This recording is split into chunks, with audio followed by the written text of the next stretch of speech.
Okay, Aaron, 4 minutes to go.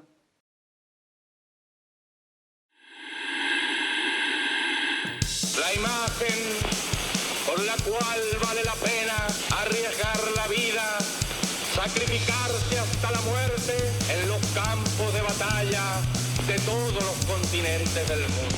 Live from West Berlin, it's the Committee Program with Aaron Chowdhury, Julia Doubleday, Forrest, Lovette, Fiamma, Meli, Xhevat, Kastrati, and yours truly, Jacopo, Castelletti. We now join the show already in progress. Oh my god, doing this last second as always because it's always, crazy around here, and it turns out I need to go to Italy today and not next week, and so my whole plan is messed around. But we do have a show for you today and an announcement. And the announcement is actually that normally we would be preparing to come off of hiatus for Epiphany Day Spectacular and then start from then on into Bastille Day, which is a normal season for us, what we have traditionally done. We are not going to be able to do that, or don't think we're going to be able to do that this season. That is because there have been even too many elections, too much travel, not even just for me, although certainly a lot for me, but for everyone on the team. And so we have made the decision to kind of board up the windows, at least until we can see what's going on. That does mean that we will stop putting out regularly produced content, or we will not start putting out regularly produced content in January. It does mean we will be turning off the Patreon. So if you are someone who, and bless you so much, supports the show, you will not be charged while this is going on, because that sort of wouldn't be right. We have always delivered exactly the number of episodes and the inside every season, and the fact that we feel like we can't deliver that means that we don't want to try to do something half-assed. Now, that being said, there are things that are just so important. Like today, Julie is going to be coming on to talk about the ongoing COVID pandemic. And there are going to be many things that are incredibly important. And so we will, whenever we can, come out with a show. But because it's not a regularly produced expectation, that's not something that we feel okay turning on the coffers and the accounts for. So that is a thing that will be happening. And I don't know when we'll see you next, but we have a cool show tonight, which is, like I said, Julia Doubleday, the show's own, will come on and talk with us a lot about misinformation that's been going on around the COVID pandemic. And then we are going to be talking about All Quiet on the Western Front. Netflix has a version, and much like the Netflix version of many other classic things, it is not good. Not particularly good. And then we're going to watch Jack Frost, which is a Soviet children's film that comes out this time of year, Christmas, New Year's, etc. Because I think this will come out next week, meaning today for you, but next week for me, meaning that it's sort of going to be a little more like Christmas is sort of thrown up all over everywhere. Basically everywhere in Europe, it feels like that, like it's been, painted with the Christmas crap everywhere. But it's going to be even more like that, so we can reflect on how the second world celebrated their Christmas, or as we call it in my house, Saturnalia. Thank you for being with us here tonight, and look forward to seeing you on the flip side of some ads.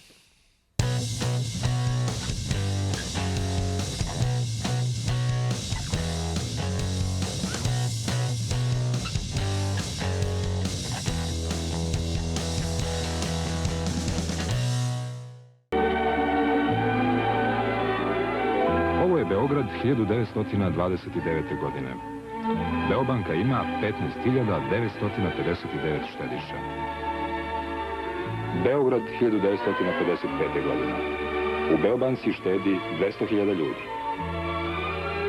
1980. godina. Beograd ima 1.400.000 žitelja. Beobanka 2.200.000 štediša. Koliko će nas sutra biti u porodici štediša Beobanke, to zavisi i od vas.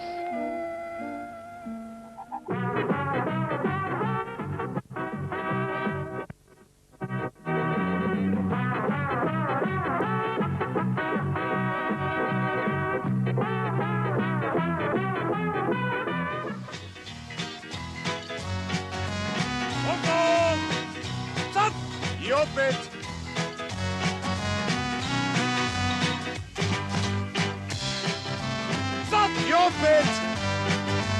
Sadio Bet, kroki kroket.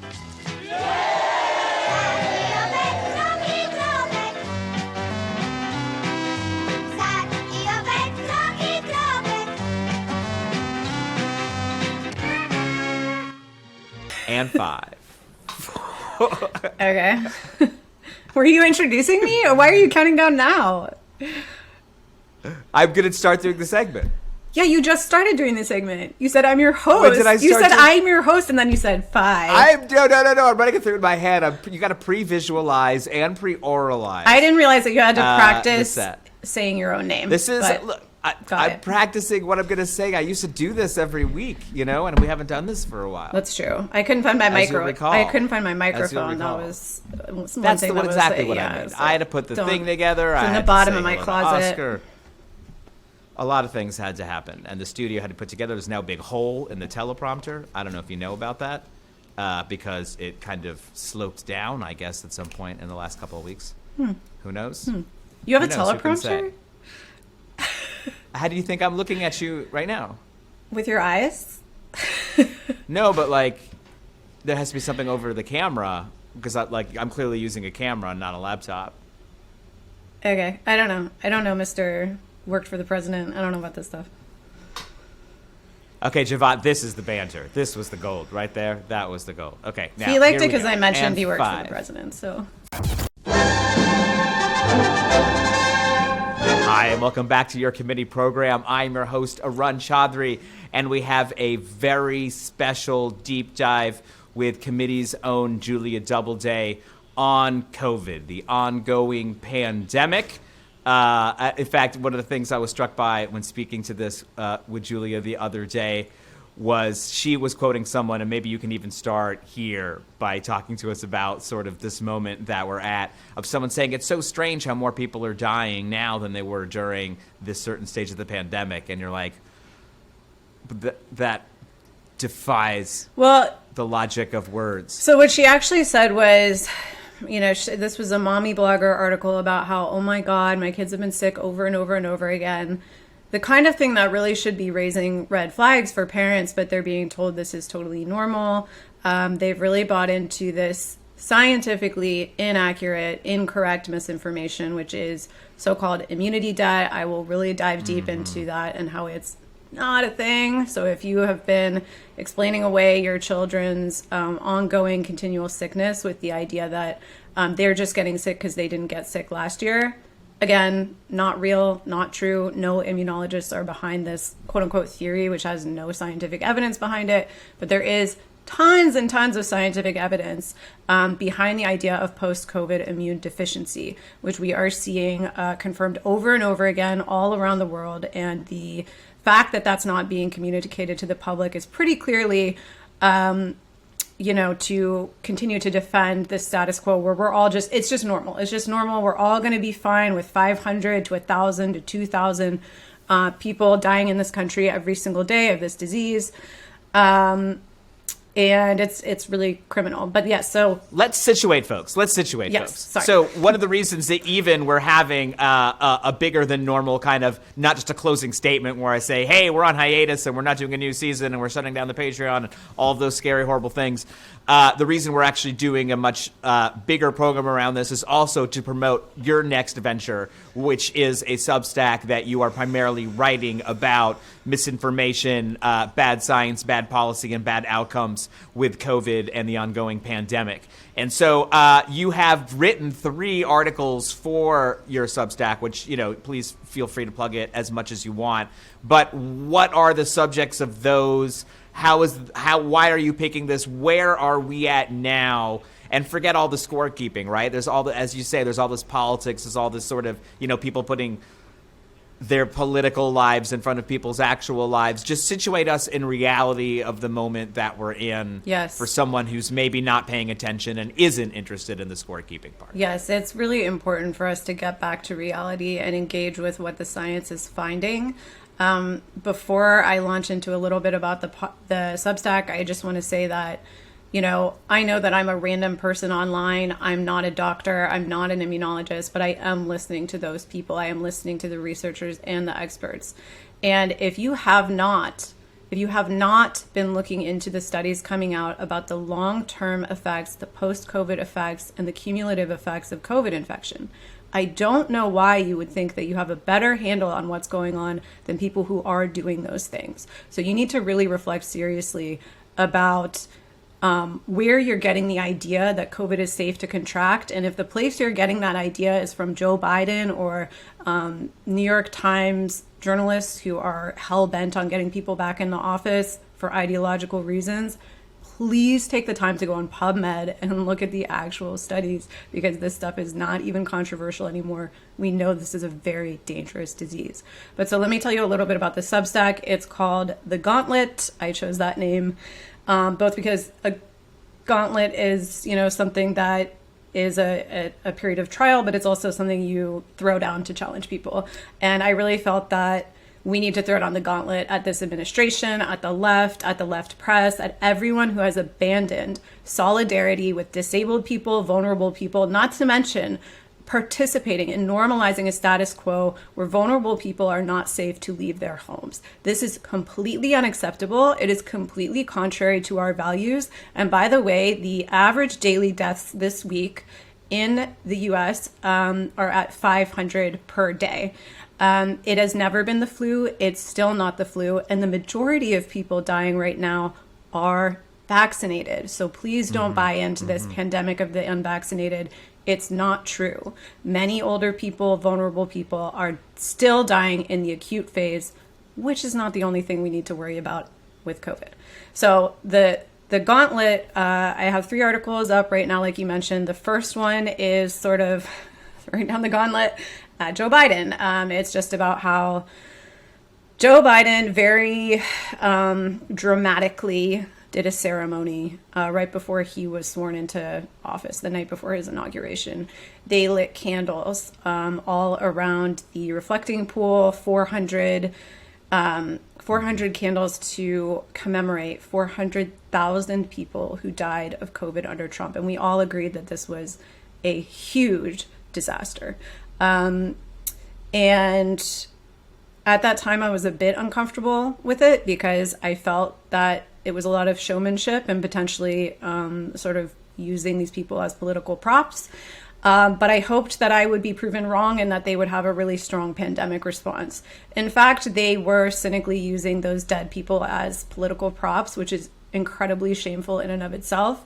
Since Biden has taken office, 700,000 more people have died. I want to remind you that Joe Biden, while campaigning for office, declared that because 220,000 Americans had died on Trump's watch, Trump had no place in office and should resign, and that anyone who oversees that kind of death in that time period should resign. So by his own logic, he should have resigned 3 times by now. I want to also say that, well, yes, Biden has been in office much longer than Trump. That death toll is almost twice Trump's death toll. So if you actually break out like the average daily deaths by months that they were in office, under Trump, I think it was like 40,000 a month. And under Biden, it's like 30 to 35,000 a month. So we have not seen any kind of significant reduction in that acute phase death toll. Contrary to what we've been told, it continues to rise apace. And again, as much as I hear people saying, oh, well, now it's just a flu, I am very curious what metric they're using to determine it's just a flu. Because even in that acute phase, it's still killing 10 times more people than a flu would. So I think we're on track to have between 250,000 to 300,000 deaths in the US by the end of the year. A bad flu season might get up to 30,000. So it's nowhere near anything similar to what flu does, even after the vaccination. The second article I wrote about, it's called Influential People, and I wrote it about a doctor who is also a part of the COVID response in Canada.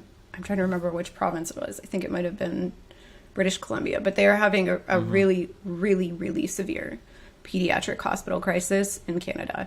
This is starting to happen everywhere. It is happening in the US. We have these concurrent RSV, flu, hand, foot, and mouth, COVID, of course, all of these concurrent massive, massive waves. And actually, if Jack can share that, there's a graphic that I have that shows how many kids are hospitalized right now in Canada versus previous years. So if you're looking at this graph, what you see is that this cannot be explained by immunity debt. It cannot be explained by a sort of double cohort theory. We're well beyond 2 or 3 times the number of children in the hospital that we've ever seen before, and it's still rising. So that has also led to 48-hour wait times in pediatric emergency rooms, which I think is fair to say that's a collapse of the healthcare system. That's no longer a healthcare system in crisis. That is a system that is not operational, because if you go to an ER and you cannot get seen for 45 hours, that means you're not in an ER. You're not getting emergency medical care.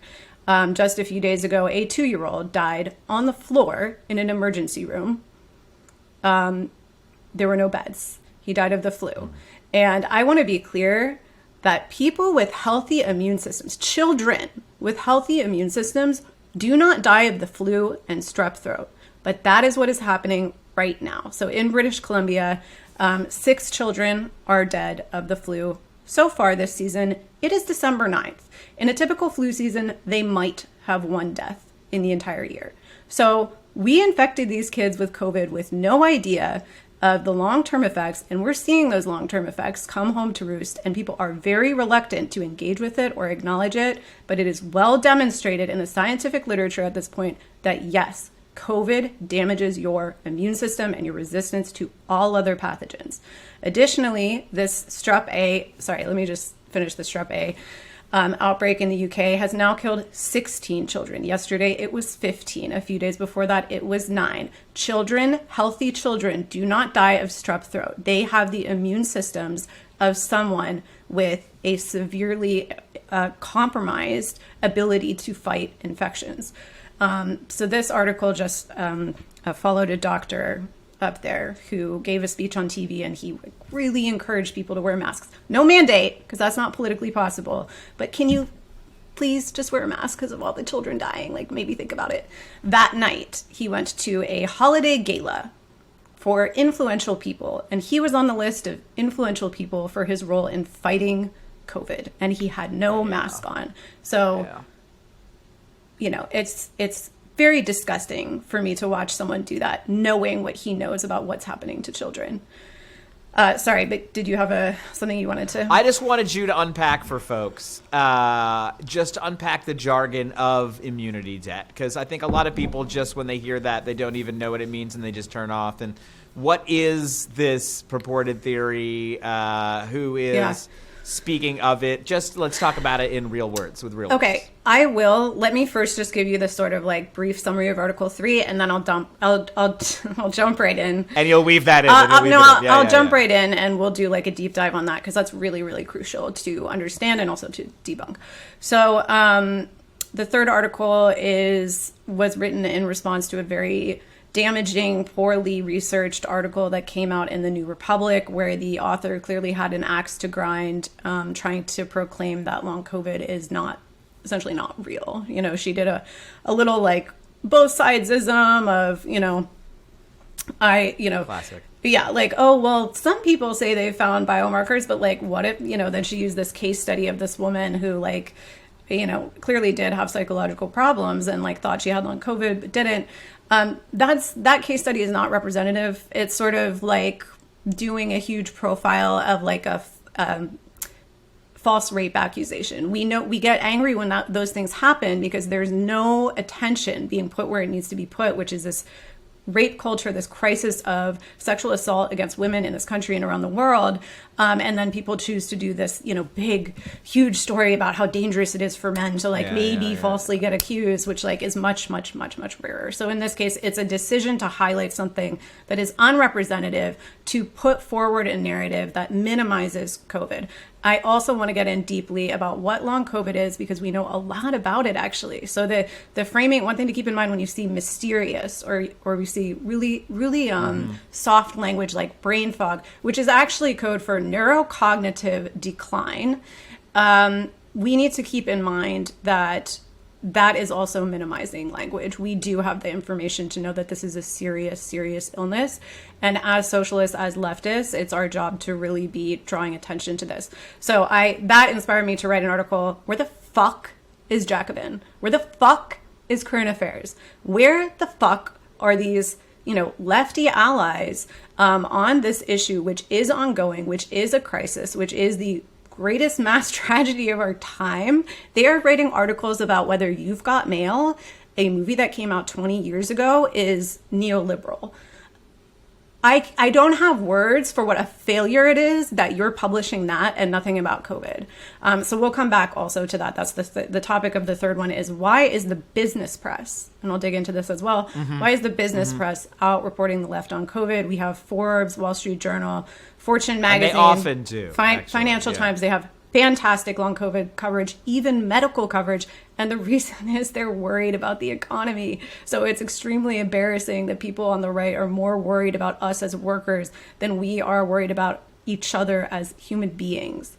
But let's get into immunity debt, because this is really, it's just a word that goes around. It's really dangerous. It's really dangerous. I've been calling it ivermectin for liberals, because it is pretty much the same thing that happened with ivermectin. You have a group of people who really, really want their political leaders to have been correct. You have a group of people who is listening to only a few mainstream media outlets. In the case of Trump supporters, they were only listening to Fox News. And in the case of liberals, we have a more diverse group of publications, but generally they're going for CNN, MSNBC, New York Times, and they all are sort of continuing to prop up this idea that COVID is over, even though it's never been over. And it's more of a crisis now, actually, than it's ever been before, because of the very, very low awareness or understanding of what's going on, the lack of protections, the lack of testing. We are actually in the most dangerous point of the pandemic, and that's something people really need to know. So immunity debt. We are now, for the first time, because we're a year out from having mass infected all of the children, potentially repeatedly. I believe it's 90% of all U.S. children have had COVID. And many of them, I'm sure, have had it many times, because we insist on sending them back to these, cesspools of infection. Incubation factories. Yeah, yes. Yeah. And people are finally noticing there's something wrong. Like that mom I was telling you who wrote the article that's like, it's so weird. My kid has never been this sick. I saw another mom posting on Twitter yesterday, oh, well, no wonder my kid was feeling bad. We went to the ER. The doctor said he's never seen this before. They tested positive for 7 concurrent respiratory infections. That's not normal. That's not a kid with a normal immune system. And when I say it's not normal, I mean, the doctor said, I've never seen this before. That should be a red flag. That should be a big red flag that something is wrong. So we're starting to see the chickens come home to roost on the fact that there is immune damage done to your immune system after you have COVID. There's not a ton that we know about the long-term implications of this, but we do know that a disease that deletes T cells, that leaves you without naive T cells, that is harming really vital parts of your immune system, like CD4 cells, CD8 cells, and B cells, we know that this is extremely bad for you, and it really compromises your ability to fight off other infections. So there was a study, I want to get the name of the study right. There's been a ton of studies, to be honest. But in Nature Immunology, this made a lot of waves a month or so back. Immunological dysfunction persists for 8 months following initial mild to moderate SARS-CoV-2 infection. So I'm talking about even in mild to moderate cases, and I'm also talking about long-term effects. So the issue there, and I also want to side note, 8 months was the length of the study. The immune damage was not alleviated at the end of 8 months. That's just when the study ended. So to be clear, it's not like, oh, you have immune damage for 8 months and then you're fine. You have immune damage for God knows how fucking long, but at least 8 months. And the issue here is that our Let It Rip plan, which I've said over and over again, will not continue because it just fucking can't. And that's what the science says. Our Let It Rip plan is that your kids are going to get it every 4 to 6 months. So let's think about this. Their immune system has been compromised. 4 to 6 months later, well within the window that we know it's still compromised, they get COVID again. What do you think happens then? Their immune system is further damaged. We are really, really harming kids, and we are seeing it right now. So let's get into immunity debt, which is the ivermectin explanation. In order to try to continue to keep this train running, because it would mean acknowledging the severe effects of COVID would mean the Biden administration and everyone that let this happen is now on the hook for really, really massive, I would call them crimes against humanity, killing kids. I think that's bad. So they're just going to try to come up with anything else it could be. So when we look at what is getting blamed for these really, really noticeable changes, these really, really huge skyrocketing health issues, especially among people that have been continually exposed to COVID, there's only two things it could be, right? Because only two things have changed since 2020. One, a gigantic pandemic of a novel virus with unknown long-term implications. The other was sometimes we wore masks. So, and the vaccine. Those are three. So you either have to blame COVID or you have to blame the interventions. And since they cannot blame COVID, they're defaulting to trying to pin everything on these interventions, which, by the way, is incredibly dangerous because you are creating social rejection of masks and vaccine. Do you understand what an asshole you have to be to inherit the Trump pandemic response? Not only continue it, make it worse, take away protections, take away money, take away tests, and then turn the liberals against masks and vaccines? You inherited half of a country that was willing to take these measures, and you threw it out. You made it worse. I mean, it's way worse than it was under Trump because now nobody's doing anything.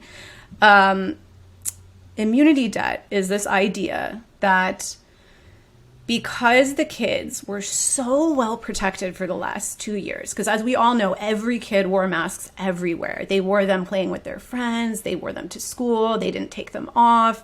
They, they didn't do anything social because their parents were really protecting them. They didn't go travel for the holidays. They didn't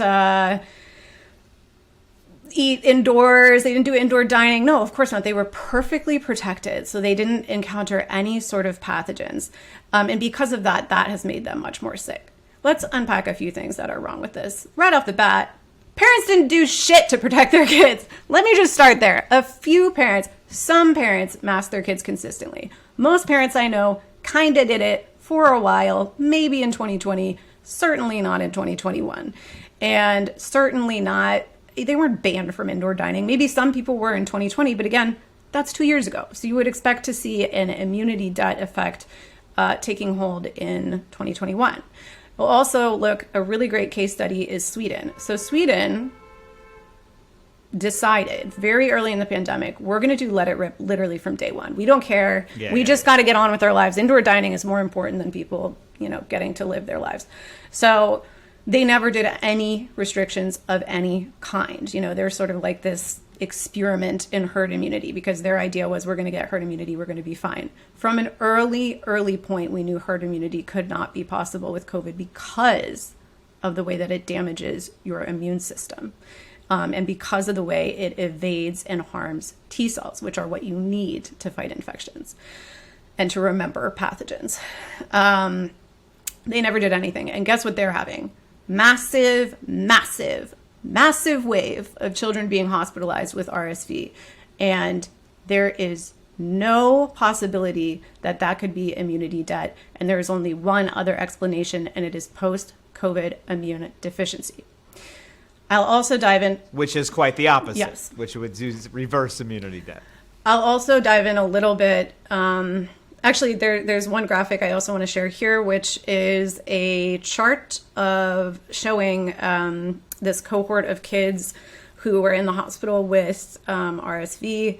Essentially, what it shows is that this cohort, which I think is 6 to 12, I remember 6 to 12 months and then 12 to 24 months maybe, it shows not that they were protected from infection, but that this cohort of kids was very infected with COVID. And the spike in RSV cases pretty much matches exactly to the huge spike of COVID cases among children of this age. So it's right there you have the correlation. But I do want to like just backtrack and talk a little bit more about how immunity debt, even if it were applicable here, which it's not, does not exist. So the idea behind immunity debt was essentially a sort of corruption of the hygiene hypothesis. The hygiene hypothesis, which is controversial itself, says that if you encounter bacteria and which, you know, really just means good bacteria. It's basically the idea that like, let your toddler play in the dirt because then they will encounter more bacteria and that helps their immune system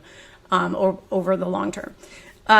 Few issues with this. One, there is a difference between microbes and pathogenic microbes. So microbes, like might be found in the dirt, are not illnesses. What they're saying is that you should expose your kids to environmental bacteria that are not negative for them and not harmful to them. No doctor says, make sure you go out and give your kid every respiratory infection so they can be the most healthy. That's the complete opposite of reality. Additionally, you know, again, microbes are not viruses. Respiratory viruses are pathogens, and you do not want to, the more that you contract them, the worse it is for you. As always, we don't want our kids sick. That should be obvious. The less sick you are, the less sick you are. The more sick you are, the more sick you are. We don't need to, it's this weird, you know, double speak of like, well, you have to get sick to not be sick. It makes absolutely no sense. I would also note with the strep A outbreak that really throws a wrench in this so-called explanation because you don't get immunity to strep. It's a bacteria. It's not like the flu where if you got the flu, then a few weeks later you don't get the flu. It is something that you can get at any time, and that wouldn't explain the increased severity where children are actually dying of strep throat, many children dying of strep throat, and I assume that number is going to keep climbing, unfortunately. Lastly, you know, about immunity debt, I want to say that it's a real shame that we're seeing New York Times and even Justin Trudeau, a few other people starting to buy into this. That's where I say it crosses over into ivermectin territory, because I'm sure that they have the resources to know, you know, that this isn't real. Any immunologist that you follow or ask for an explanation of this, they will just straight up tell you this was invented in 2021. It's not real. It's not a concept in immunology, and it's incredibly dangerous. And I think the reason it actually climbs well beyond ivermectin in terms of danger to the public, because ivermectin was really only believed by a small subset of people, and it was really only harming the people who were eating horse paste. This theory, the implications of it are absolutely so destructive. They're so destructive because the implications are not only that it's fine to get COVID, but that it's actually good to get COVID.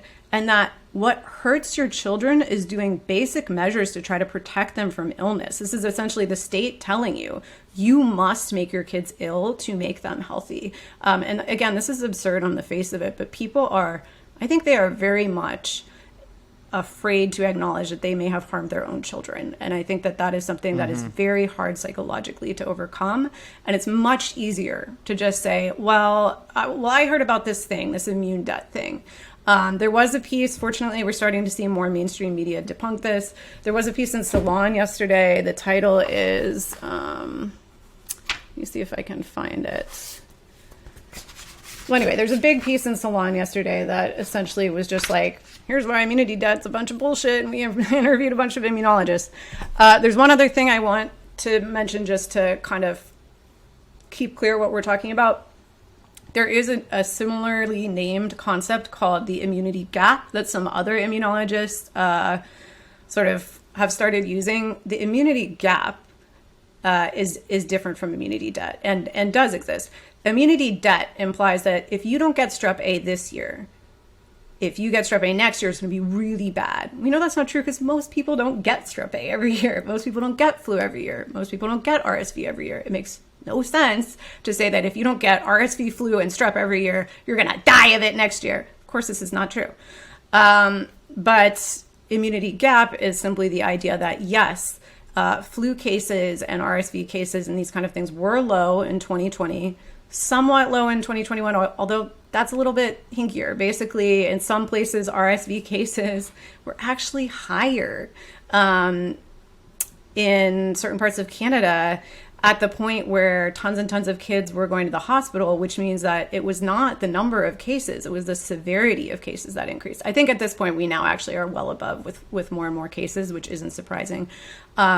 But, looking at last year, it's not true that nobody got sick last year. And that's what's hard for me to understand about parents accepting this explanation, because I'm like, your kids did get sick last year. Everyone I know who has kids, their kids got sick in the last year. So how are you accepting this? It's like, oh, it's because my kids didn't get sick last year. You know they did. So who are you going to believe? Me or your own eyes? It's very weird.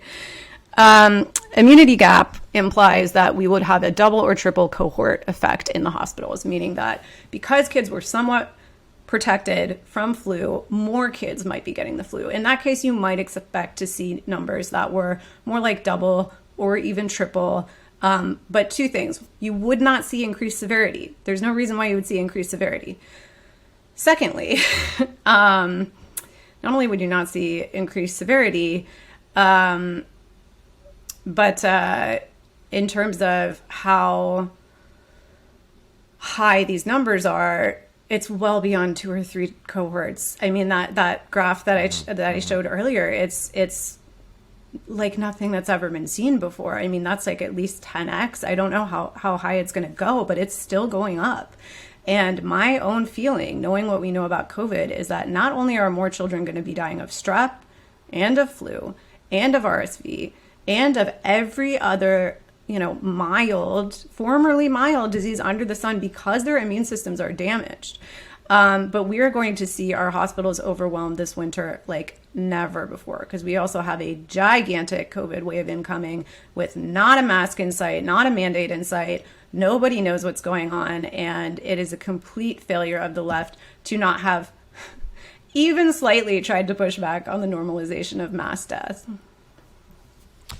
Do you have any hope in I don't exactly even know you're looking at it from much closer than I am, but New York, I saw, was recommending not only masks indoors, but even in outdoor crowded situations. Is this the first kind of it's health a domino who is thinking about this even? I hadn't heard anyone else even talking about it. It's a domino, but then again, actually LA was the first. So LA, I think, is actually going to reinstate indoor masks because they have,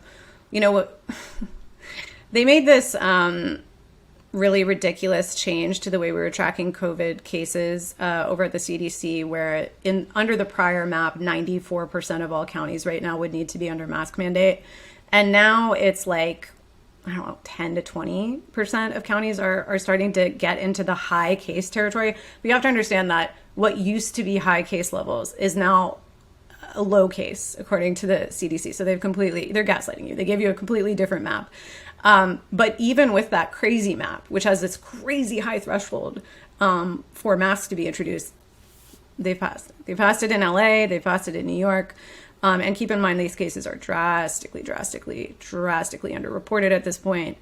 So in LA, yes, they're probably going to bring the mask mandate back because they've crossed into high transmission territory. In New York, they're dragging their feet. What they put out was merely a recommendation. It is not a mandate, and what is needed is a mandate. Mandates are very effective. So many people, and let me just say one thing to you people, grow the fuck up. So many people will wear a mask if it's the rule, and they won't wear a mask if other people around them aren't wearing a mask, because apparently they're really concerned about peer pressure way more than children dying. And honestly, again, grow the fuck up, man up, wear a fucking mask. Like, we're in such a crisis, and the bare minimum you can fucking do is wear a mask. I'm not asking for anything super drastic. Like, I know these people are still going to indoor dine. I'm not, but a lot of people are going to.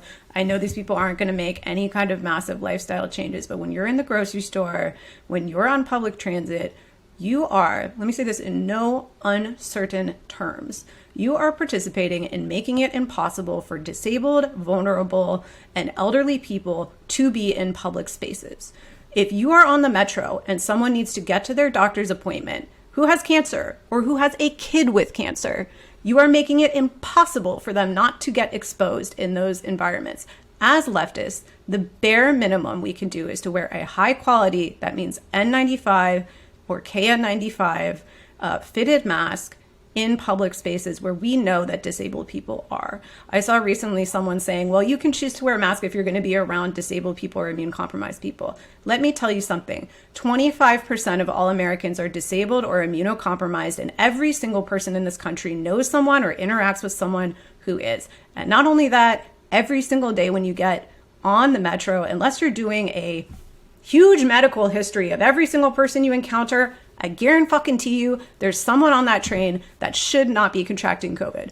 So do your part, stop complaining, and shut the entire fuck up. Because quite frankly, wearing a mask is easy. It's not hard.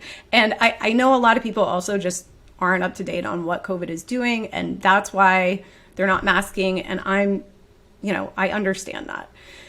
And I hope that you'll get up to date with what's going on. You don't have to trust me. Just look at the medical literature and you'll make the decision to protect your neighbors. But if you know that information and you're still choosing to say, well, me not wearing a mask is more important than you being able to visit your doctor or your kid with cancer to not get exposed to COVID, you're not on the left. You have no place in this movement. Well, I mean, besides being on the left, we are also international. I believe the right wing calls us globalists, whatever it is, but we are people who are concerned international solidarity. And you are specifically someone who's following these things. You talked about the business press coverage of COVID. Mm-hmm. What about the international press's coverage of China's reaction to COVID? That's a shame. Especially in the last week where we have seen some movement. It's a shame. It's really a shame because I believe that China made the decision it made because of the long-term immune damage effects that we have seen documented since 2020. Which is continuing to pursue zero COVID. Right. I want to be clear that this is not new findings. We have known since 2020 that this is damaging immune systems. It's really a shame because they're being bullied out of it by the entire international community because capitalism we must have grist for the mill, and we just couldn't leave them alone. We couldn't leave them alone. And they're definitely loosening up pretty significantly. I mean, they still have a lot more in place than we do, but I think there was a quote from him yesterday that was like, it doesn't matter how right we are. If the people want to jump into the fire, we have to follow. And I think I hadn't saw that. That's an interesting quote, actually. Yeah, I mean, I think it just shows there's only so much power we have. I think it shows that they are actually responsive to the public in a way that it's been completely misrepresented over here, that people didn't want to do any lockdowns. Of course, there were issues with lockdowns. Of course, it's hard to be in quarantine. People don't like being in quarantine.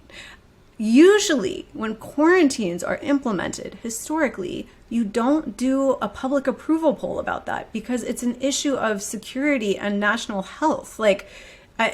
The fact that I would say things coming out of the BBC, the New York Times were astonishing, though, right? Like they would have multiple stories on someone who wasn't able to see their dog or something, like these sort of really cloying human interest stories that were meant to undermine the idea of zero COVID policy. And I don't even mean this last month. I mean, the entire time, many months. The entire time. Yeah. One of the most really obvious pieces of propaganda I saw was in the New York Times.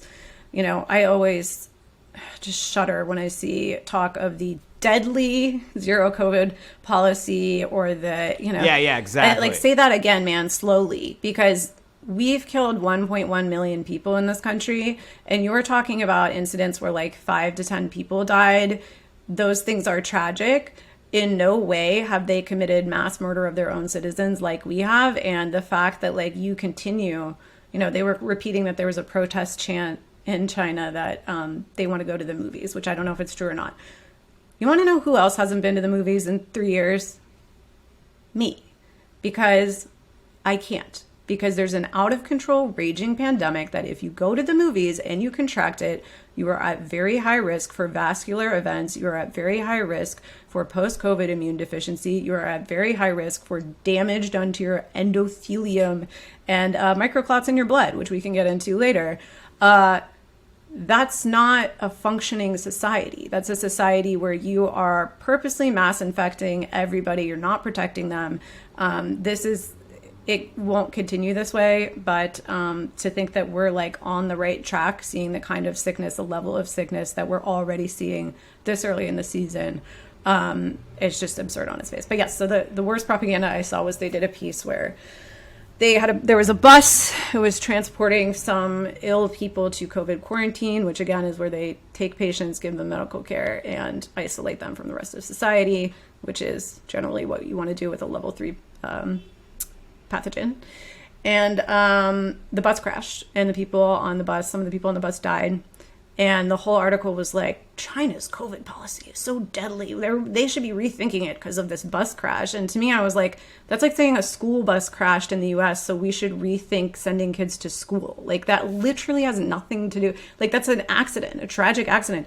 Literally nothing to do with the fact that, like, they've saved about 6 million people at this point. I think if they had our death rate, it would be 4 to 5 million, actually. Not to oversell. Only 4 to 5 million deaths have been averted so far.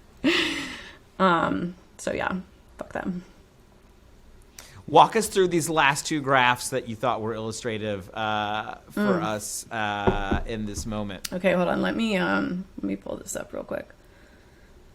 I think we do need to get a little into the heart attack time. So I think definitely get into let's talk about, I mean, no reason not to talk about that right now if you don't want to. I think, when we're saying that you are left weaker, I think there's a very specific ways that are helpful and evocative for people to understand what that actually means. Okay. And I think these mini clots definitely, at least they reach me. Okay. When people start talking about them, I'm like, oh, okay. So let's do two more little deep dives, and we may go a little bit over, but I think it's really crucial to get this information into people's heads, into their ears, to at least giving them a jumping off point of what we're looking at. So first I want to talk about long COVID.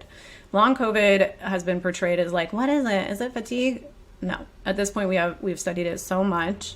We know what it looks like. We know what the biomarkers are. So here are some of the biomarkers they've been able to find and are now able to look at. Unfortunately, these are not routine tests. So a lot of the issue is that long COVID patients go to a doctor, they go to specialists, they go to the ER, and they say, hey, we did all the normal tests, we didn't find anything, so you're fine. Meanwhile, long COVID patients are like not able to walk down the street. They're like fainting randomly. Many of them are bedbound.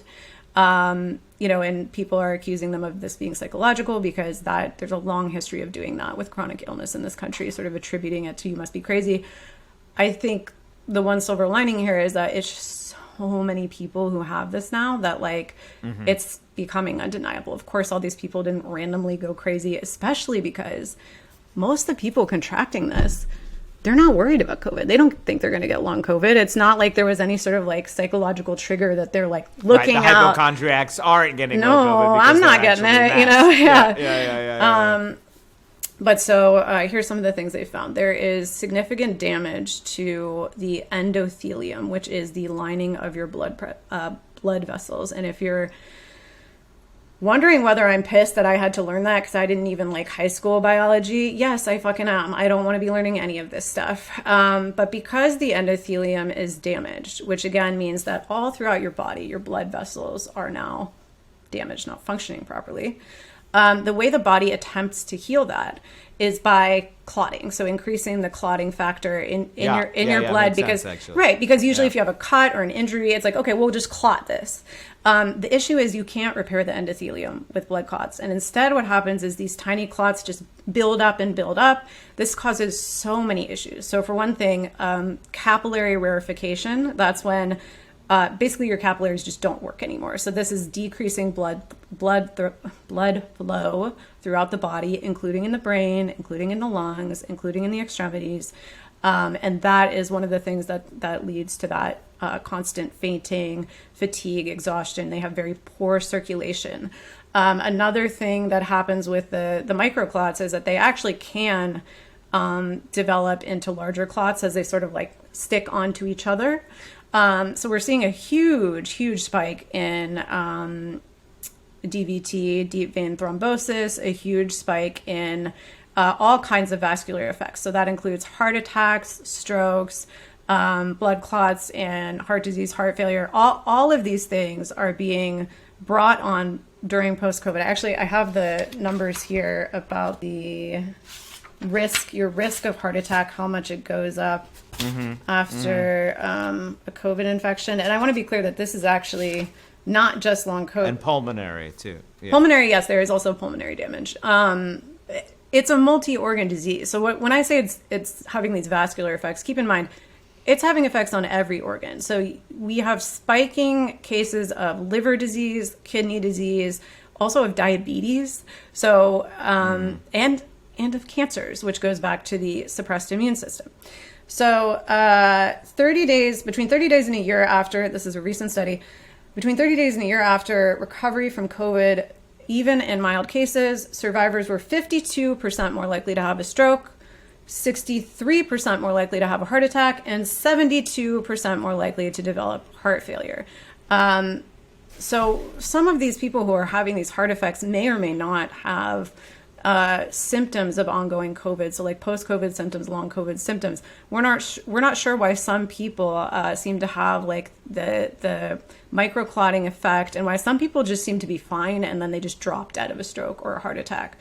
I want to sidebar on the strokes and heart attacks and say that this is really well beyond debate. We know for sure that it drastically spikes your risk of vascular event at least a year following COVID.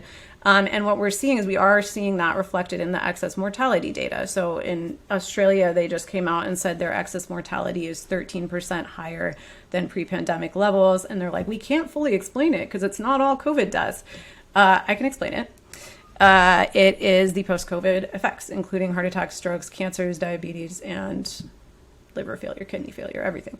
But actually, in that article, I want to also stress that 13% is not a normal. It's not a normal just like variation. What they said in the article was that 1 to 2% is the most they've ever seen, and like the highest is, like the worst flu season ever. It was a 2% excess mortality. So it's actually, along with the business press, it's the actuaries that are really ringing the bells here. It's just the book pusher, like accountant people who are like, this data is really fucking weird. So like it's strange times and strange bedfellows, but that is where we're getting that data, is from like life insurance employees that are like, our life insurance company is going to go out of fucking business because everyone's dying at a very early age.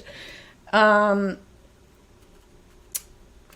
let me circle back to the heart and blood issues. So I did want to share a photo that shows what blood in a post-COVID, long COVID patient looks like. So in this photo, you'll see this is shared by Dr. Wes Ely, who's an ICU doctor at Vanderbilt. He's also an expert who studies COVID and long COVID. He's been sharing images like this for awareness. This is a patient who is actually on anticoagulants at the time that their blood was taken. And you can see that it's incredibly tacky and sticky, which, indicates that there's this high level of clotting in their blood. So a disease that turns your blood into glue is not a cold, it's not a flu. This has nothing to do with those things. And you don't want to get it. And specifically, to head right into that other chart, you don't want to get it multiple times.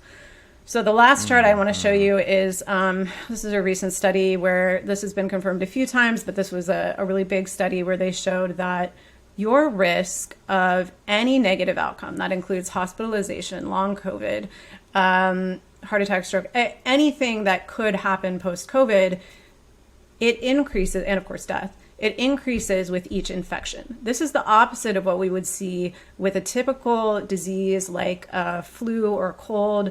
If you were to contract something you've already had, you have some immunity built up. I think if I were to name one piece of misinformation that's been absolutely central to constructing this completely unscientific COVID response, it's that I believe that Biden and the people around him do not understand at this point that herd immunity is not possible. Long-term immunity is not possible. Hybrid immunity, not possible. Natural immunity, not possible. This is a disease that attacks your T cells. It attacks your ability to be able to fight future pathogens, including COVID in the future. So when you get that second infection, your risk of a worse outcome is now higher.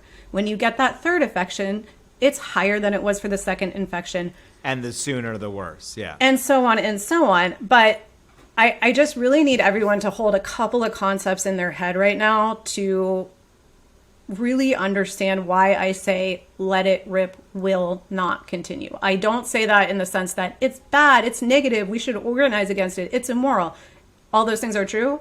I say it in the sense that the science and the math says we will not continue doing it because it's just not possible for society to run this way. So essentially, what I'm saying is COVID carries a very high risk of contracting long COVID. Right now, we think it's somewhere between 10 to 20%. I want to also stress that we are still really unclear about who actually has long COVID and who doesn't. It may be that long COVID is merely the presence of viral persistence. So when we think of viral persistence, you want to think of HIV or HPV. These are things you contract. They don't cause problems at first. Later down the road, they cause very severe health outcomes. In the case of HIV, it causes acquired immune deficiency syndrome. In the case of COVID, what we're seeing, not only all of these risk of organ failure, multi-system effects, we're seeing something similar to what happens when people develop acquired immune deficiency. We're seeing, because that virus is persisting in your organs, the same way HIV does, where the immune system cannot get to it. The immune system is activated. It knows there's a pathogen in the body, and it goes around trying to fight everything, which leads to autoimmunity, but it can't find what it actually needs to find, the virus it actually needs to clear. In doing so, you ultimately destroy your immune system. That is what happens in long-term HIV infection. You end up exhausting. It's called T cell exhaustion. Your T cells are now exhausted, so you can't fight off anything. So I want to be clear. I think that people will find it extremely scary, and also they'll probably just dismiss it as fear mongering. Again, I would encourage you to do this reading yourself instead of just assuming it's fine. I want to be really clear that while we don't know the number of people who have viral persistence, and we don't know the amount to which they may be able to clear that virus at some point, that's what happens with HPV, so that's a hope. But when we're making public policy, and I'm talking about a disease that has the potential to persist in your blood, cause long-term immune derangement, which leaves you completely unable to fight other pathogens, we must take the worst case scenario as our starting point, because if we don't, we cannot afford to be wrong about this. And we're just leaning into like, well, hopefully it's not true. That's not public policy. That's not scientific. What we are seeing right now completely bears out that this immune damage is very, very real. So Bolsonaro, you're saying, is not going to be a healthy man. He is certainly not going to be a healthy man. No. So sorry. Sorry. I must wrap up my point. Let me just say this. Hold a few thoughts in your head right now. COVID is very, very, very contagious, very, very, very common. And right now the game plan is for you and your children to get it 2 to 3 times every year, which, by the way, is way too much. Even if it didn't cause long-term effects, I would not want to have COVID 3 times a year. But it does. COVID causes long-term effects, which are extremely scary and which we do not fully understand, but we at least know that it leaves you vulnerable to other infections. 3, every single time you get COVID, your risk of poor outcome goes up, your immune system is further damaged, and you are more at risk for a worse outcome. So when you think about those 3 ideas at once, explain to me what the long-term strategy is here, because even these motherfuckers who are healthy after having COVID once or twice, that doesn't mean shit. Your risk is going up with each infection. How does the economy function when every single person in the country, multiple times every year, moves further and further toward disabling illness, hospitalization, poor outcome, and long-term damage to their immune system, not to mention their vascular system and their heart? it doesn't add up. And that is the bottom line. I think people really have trouble accepting it because it means we're going to have to make a lot of changes, and they don't want to do that. So, the one thing people have been defaulting to recently is it's the vaccine. It's the vaccine. I really can't stress enough how many studies confirm it's not the vaccine. And if you're unvaccinated, these effects are way worse, not better. Like, I've seen a few crazy people on Twitter saying vaccinated people aren't dying. Well, they're dying. They're dying at a much higher rate. Unvaccinated. Both of them are dying. Unvaccinated people are dying. Vaccinated people are dying. Yes, Unvaccinated people, proportionally to how many people there are in the population, die much more frequently, including of these heart effects. But there was recently an anti-vaxxer documentary that came out called Died Suddenly. And it was documenting all of these sudden deaths that are happening. The name's a little on the nose, I have to say. Sure. We can't all be art house directors. But it was documenting all of these heart attack strokes that we know are happening. And the rebuttal in the press was just like, oh, this isn't real. That's not helpful. You are pouring gasoline on anti-vaxxers by not coming out and saying, no, it is not the vaccine. It is COVID. It is post-COVID. We know for a fact that your risk of heart attack and stroke goes up significantly after each COVID infection. That is what needs to be the headline. Because they're not willing to admit their failures or to start attracting attention to the fact that COVID never ended and that we're in a worse position than ever, they're just letting this anti-vax stuff go wild. So they would much rather the entire public become anti-vaxxers than that we stop showing up to work and purposely reinfecting ourselves with this illness, because that is less disruptive to them. And I mean, look, and it's a small public. I'm a humble public relations man, so just to add to the politics on the bottom of this horrible policy outcome is the fact that we have made a kind of wellness anti-vax alliance a permanent political faction and force for no reason. We've created a real dangerous monster that is interesting in America, in the kind of California, Marianne Williamson kind of, neck of the whatever, but is also interesting here in Europe, very specifically in places like Austria and southern Germany and places where we've talked to our guests about eco-fascism and things. This is actually feeding that fire. I think, I had parents who used to be very pro-vax, liberal parents messaging me, I heard the vaccine causes heart attacks. I don't really understand the mindset where you just hear that and you don't look into it at all, but apparently that doesn't sound that. Yeah. Not only does that not sound right, it sounds like everything everyone's ever said that's super. But wrong. I did send her a bunch of studies that are like, here's that there is a low risk of myocarditis, which is a mild outcome in some young men, and that risk is 9 times higher for post-COVID. So if your options are get the vax or get COVID, get the fucking vax, man. Get the fucking vax. So. And get boosted. Oh, one other really crucial piece of information for people to know. These issues that I'm talking about, where COVID is good at attacking and evading T cells, it is interfering with the vaccine's long-term effectiveness. So when we first got vaccinated, the hope was that it would give us antibodies, but then it would also start to build T cell memory, T cell immunity that would give us long durable protection against COVID. 2 things have happened since then that have continued to decrease the efficacy of the vaccine. One is because of the completely uncontrolled spread of this disease. We have new variants popping up left, right, and center. Every few days there's a new one. Right now we're heading into a new wave with 5 new dominant variants. BQ11, BQ1, and XBB, which is completely resistant to every monoclonal because we've continued to let it spread and mutate around the tools that we once had.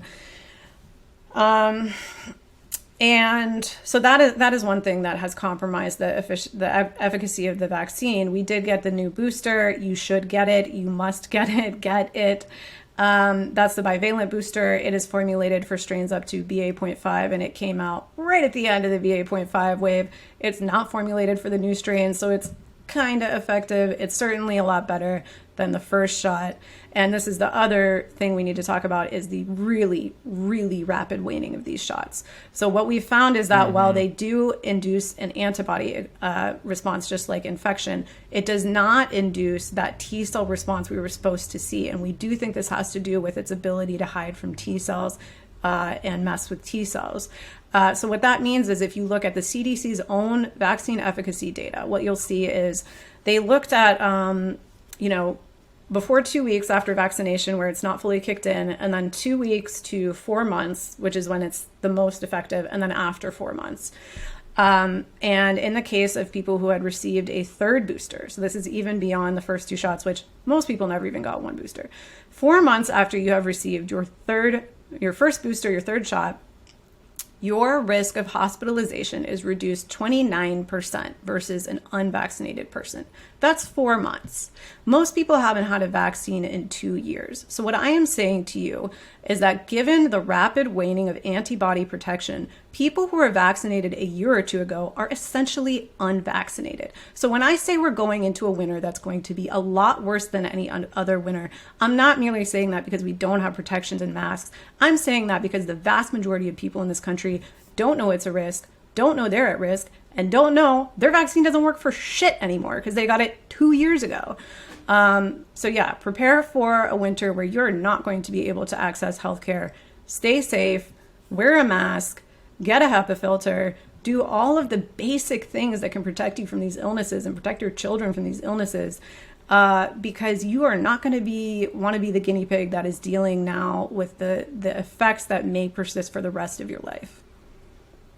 And if I could add one more thing onto your list, I would say also subscribe to the Gauntlet Substack newsletter, where Julia Doubleday, the show's own, will be providing you with the facts and the figures. She is reading many things so that you only have to read a few things.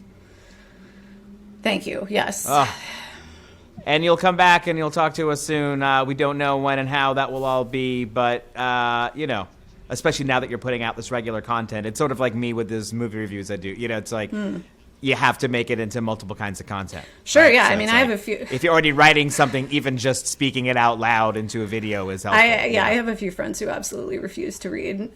So I'll send them this. I'll be like, so this is basically when the article comes in, you'll come back on. We'll do this. I'll do a quick review of something else. Yeah. I don't know. We'll see what happens. But this was fun, and it was nice to see you, even though it's bad news and we're all going to die.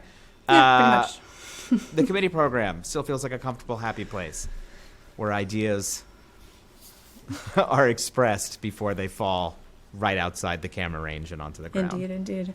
Well, thank you for having me and giving me the platform to talk a little bit about all of this. It's good to be able to do that. And I think we covered a lot of ground. There's a few other things we didn't get to, and I'll save it for the next one. La imagen por la cual vale la pena arriesgar la vida, sacrificarse hasta la muerte en los campos de batalla de todos los continentes del mundo.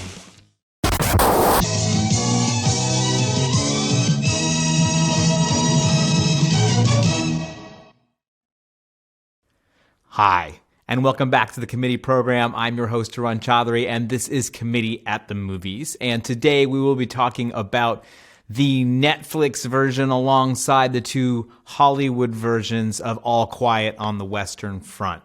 I was asked to write this by the International magazine, where I have written several other things that we have done on the show together, The Orphanage, I think Chernobyl, the HBO series, and this is another one of those. So I will read it to you now. All Quiet on the Western Front, the quintessential World War I novel written by Eric Maria Remarque, serves as an archetype in the transatlantic world. The pacifist book shows, rather than tells, the gruesome details of war through frank observational writing. It's juxtaposing horror and humor, industrial killing machines and natural beauty, sacrifice and a heaping helping of needless slaughter against the backdrop of an old-fashioned society eager and even aching for war. You've all likely written a sentence much like the one above for a book report. It was always beneficial for us that the protagonists were German. It made them all the more abstract and hopeless, a safe place to criticize what would be harder or less safe to imagine objecting to in one's own society. And All Quiet on the Western Front is ubiquitous. It was a huge hit when it came out in 1929 and has never slowed down, other than occasionally being banned here and there. It is in the backpack of every 7th grader west of Strasbourg and north of the Rio Grande. It spawned an American film in 1930 and a major television event in 1979. Both, as we will discuss, are highly regarded.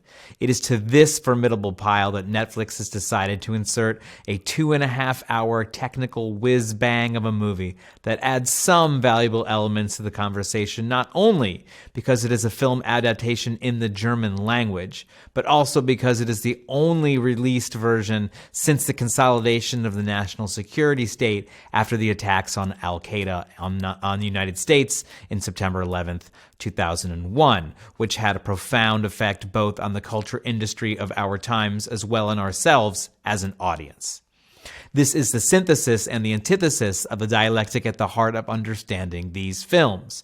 What are we getting from these films? Who are we getting that from? And what do we bring from ourselves to the viewing of these films? And what informs that process of us bringing?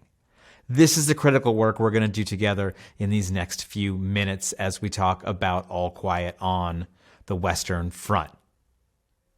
The earliest adaptation of the book was released only a year after publication in 1930. Lewis Milestone's Oscar-winning All Quiet on the Western Front is an extremely faithful adaptation, even including real war veterans in the production. It is still an excellent film and well worth watching.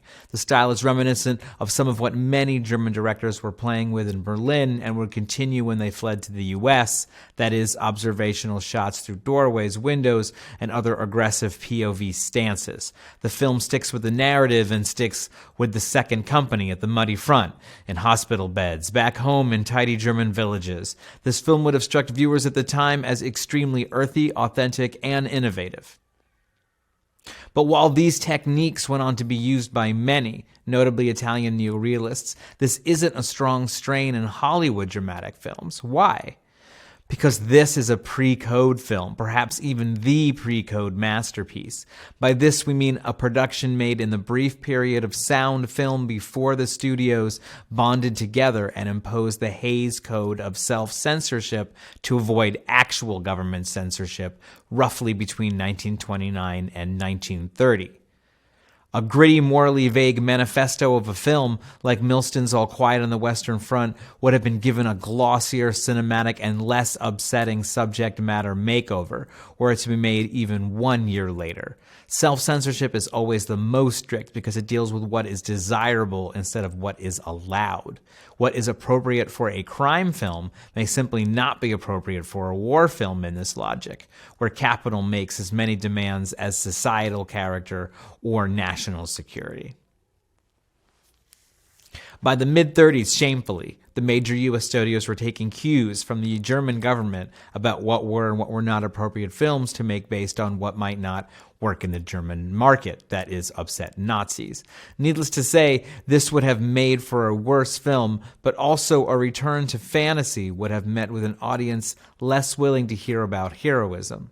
Stop me if you've heard this one before. An inevitable but unexpected war breaks out, and what seems like it should be a brief conflict drags out, dividing what would normally be the pacifist left into nationalist tribes that offer nothing to the working classes but death. There is some residual shame at work there. By 1929, the idea that the First World War was the conflict to end all conflicts had already faded, and that the globe was rife with rising conflict and gilded wage levels of inequality were building rapidly. But the shock of World War I as a useless war hung heavy. Masses of people who participated in the war felt tricked, cheated, and lied to. They were both an obvious and enthusiastic audience for the novel and the film, and they made it an instant classic. This film was intended to be an antidote to all the war narratives that had come before, the blustering, warmongering farces that we came to re-embrace after the good war, that is World War II. In fact, it wasn't until the late 1970s that another attempt was made at All Quiet on the Western Front, this time by Delbert Mann, starring Richard Thomas and Ernest Borgnine. Unlike the 1930s version, it is closely modeled on the order and events, much like the 1930s version, it is closely modeled on the order and events as presented in the book. It feels very much like the version you study in American schools, with the exact quotes you remember giving the exact prominence in the scenes where you believe that they should be. Although the aesthetics of the 1970s shine through in the occasional off-putting zoom, the technical advances of the era are put to good use in the story. It is able to be more choppy and to take us more seamlessly from the violence of the front to the forced stillness back home in a more rapid way than 1930s viewership allowed. It also won several awards when it came out. The ages of the suffering youth are more accurately represented. Germany will be empty soon, a veteran opines, observing the 16-year-olds, now played by real 16-year-olds, being sent to the front. This is a post-Vietnam film. After the American withdrawal from Vietnam, there was a widespread feeling across the U.S. that all military adventures were hopeless, ideologically corrupt quagmires. This fed into a narrative of national malaise in a decade of American decline. This lends itself to a certain softness that again is maybe only possible to apply a story that is ostensibly about foreigners. But in this version of the story, everyone is human. Everyone is in one way or another doing their best. That hated training corporal Himmelstoss nurtures great pain. The schoolmaster, who specializes in molding the minds of the young to want to war, knows what he is doing, but seemingly doesn't know what else to do. A novel may contain many moments when subtext becomes text. A movie is usually allowed only one. The moment of subtext as text in the 1930s film is when Paul silently vows to take on the profession of the French soldier he has just killed in a smoking crater. In the Man version, that honor is given to a scene on the home front, which may be more appropriate to a nation that had just fought a war, watching on television sets in their living rooms and not fighting in person. The mother of Paul's dead comrade asks him the only question that matters. Why are you alive, and why is my son dead? The Netflix version of All Quiet on the Western Front doesn't elevate these same moments from the novel. It includes many of these scenes, but hammers a different narrative that is more visually arresting, albeit sometimes stylish in that cheap Netflix way. One wonders if the typical German school report on the book is told slightly differently. We are treated to more political specifics than we would be.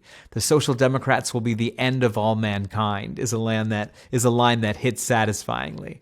But many other matters are treated brusquely or not dealt with at all. The lack of emphasis on the home front and the breaking of perspective undermine the very premise of the novel in a way that is perplexing and even a bit upsetting to those not looking for a traditional war movie. Nature and war are tackled particularly engagingly. The desaturated gray mud of the front is striking and sickening. It feels like the post-industrial wasteland promised in The Wasteland. The trip to the front shows new narrative at work here, the devolution from civilization to barbarity rather than the intermixing of the two.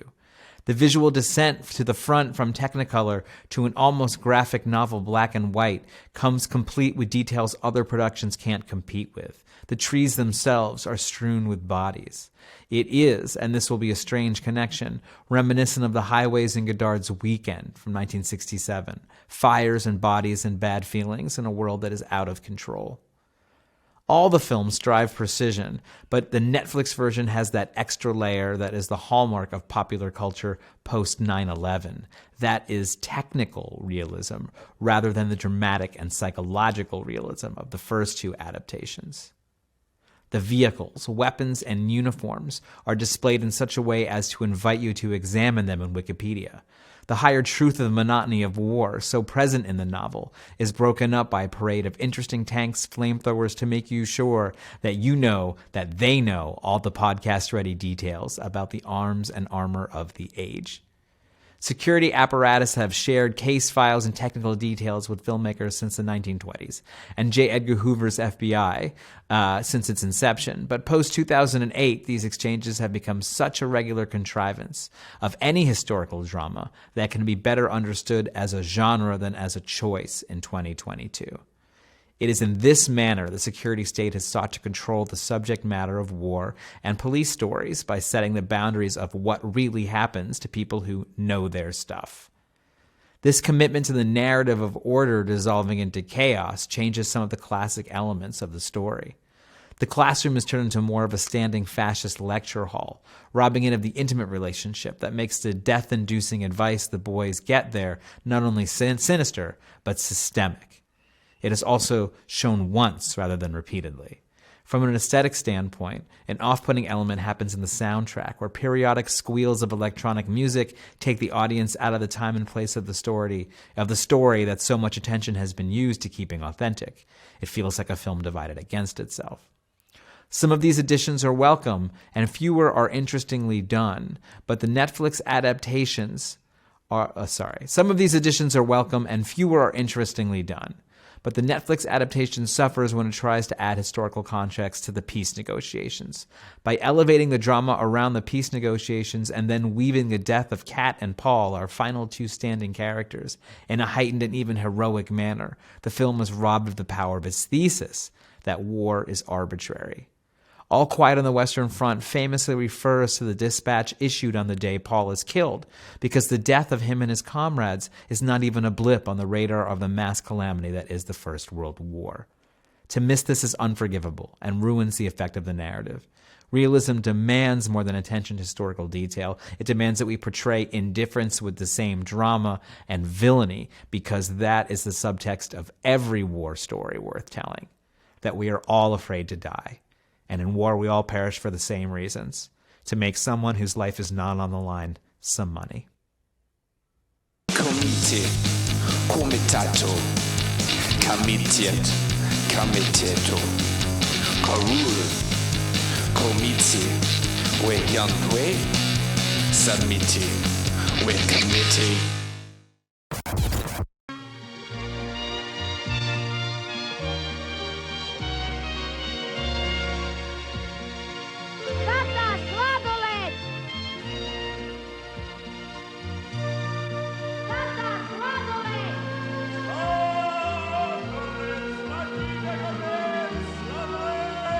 Ledo sladoled, za sve generacije, za sva godišnja doba.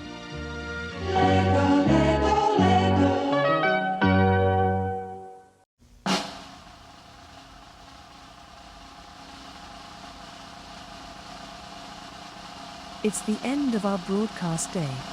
Thanks for listening.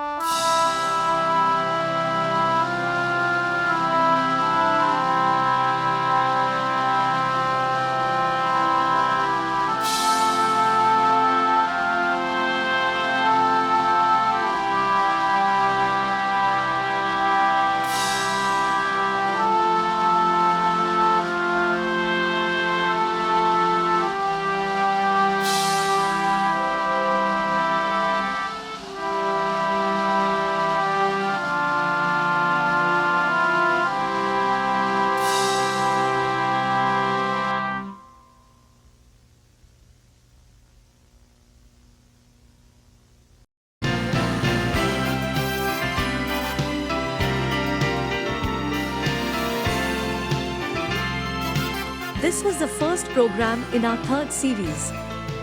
For more global infotainment from the committee program, click on the video screen right or screen left. Please like and subscribe to the committee program on Sundays at 4 p.m. Eastern and 10 p.m. Central European Time.